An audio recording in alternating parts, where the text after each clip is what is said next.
Коми впервые прошли региональные соревнования по паркуру. Около 20 участников бросили вызов друг другу, чтобы побороться за звание лучшего. Турнир стал настоящим испытанием для экстремалов. Техника, стиль и выносливость в репортаже Евгения Ершова.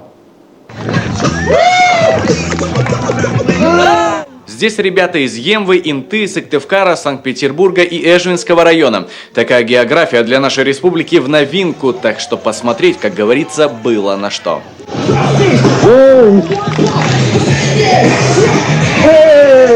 Соревнования проходили в двух дисциплинах – паркур и фриран. Все действо сосредоточилось на специализированной площадке с фигурами. Одно лишь воображение, чтобы забыть о законах гравитации. На судействе мастера из Санкт-Петербурга. Получше даже, чем во многих таких провинциальных городах России.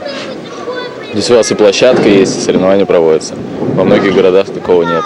Но, как рассказали сами экстремалы, есть и другая немаловажная сторона. Если паркур и развивается в Коми, то интерес молодежи к нему не растет. Люди не совсем понимают, что такое паркур, может, не все. У нас это не так популярно? Да, не так популярно у нас в республике. Здесь на севере немного мы замороженные такие, и у нас все это позже приходит. Все инновации, все культуры позже развиваются. В помощь к экстремалам подключились общественники. Они и помогли устроить соревнования. Но на этом, как говорят ребята, останавливаться они не собираются. 8 августа в Сыктывкаре в парке имени Кирова зрителей ждут показательные выступления. Будет здесь много веселья, будут экстремалы, танцоры, поэтому времени на всех не хватит. То есть, если Шон Баттл это было индивидуальное мероприятие, именно заточенное под паркур, то здесь будет кусочек. Кусочек, но эффектный.